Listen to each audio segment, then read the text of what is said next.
ನಮಸ್ಕಾರ ರೀ ಎಲ್ರಿಗೂ welcome to my mini vlog. ಇದು ನನ್ನ ಫಸ್ಟ್ ಮಿನಿ ವ್ಲಾಗ್ ಆಗೈತಿ. ಸೊ ಇದ್ರಾಗ ನಾನು ಒಂದು ಸೀರೆದಾಗ ಡ್ರೆಸ್ ಸ್ಟಿಚ್ ಮಾಡಬೇಕು ಅಂತ ಅಂದ್ಕೊಂಡಿನಿ. ಇವಾಗೆಲ್ಲ ಸ್ವಲ್ಪ ಜಾಸ್ತಿ ವೈರಲ್ ಆಗೈತಲ್ಲ ಔಟ್ಫಿಟ್ ಫ್ರಮ್ ಸ್ಕ್ರ್ಯಾಚ್ ಅಂಥೇಳಿ. ಸೊ ಹಾಗಾಗಿ ನನಗೆ ಗೊತ್ತಿರೋ ಅಲ್ಪ ಸ್ವಲ್ಪ ಸ್ಟಿಚಿಂಗ್ ಟ್ಯಾಲೆಂಟ್ನ ಯೂಸ್ ಮಾಡಿಕೊಂಡು ನಾನು ಒಂದು ಡ್ರೆಸ್ ಸ್ಟಿಚ್ ಮಾಡ್ಬೇಕಂತ ಅಂದ್ಕೊಂಡಿನಿ. ಪಿನ್ನಿಂಟ್ರೆಸ್ಟ್ದಾಗ ಈ ಒಂದು ಡ್ರೆಸ್ನ ನಾನು ನೋಡೀನಿ. ಸೊ ನನಗೂ ಸ್ವಲ್ಪ ಗೊತ್ತಿರೋ ಅಷ್ಟು ಆ್ಯಡ್ ಮಾಡಿ ಒಂದು ಡ್ರೆಸ್ ಸ್ಟಿಚ್ ಮಾಡೋಣ ಅಂತ ಅಂದ್ಕೊಂಡಿನಿ. ಸೊ ಇದಕ್ಕೆ ಮೊದಲು ನಾನು ಬಾರ್ಡರ್ ಏನೈತಲ್ಲ ಬಾರ್ಡರ್ನ ಕಟ್ ಮಾಡ್ಕೊತೀನಿ.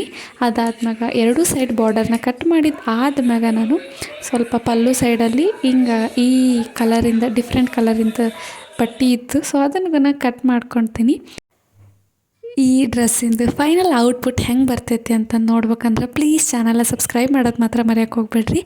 ಸೊ ನೆಕ್ಸ್ಟ್ ಪಾರ್ಟ್ನಾಗ ಸಿಗ್ತೀನಿ. ಬಾಯ್.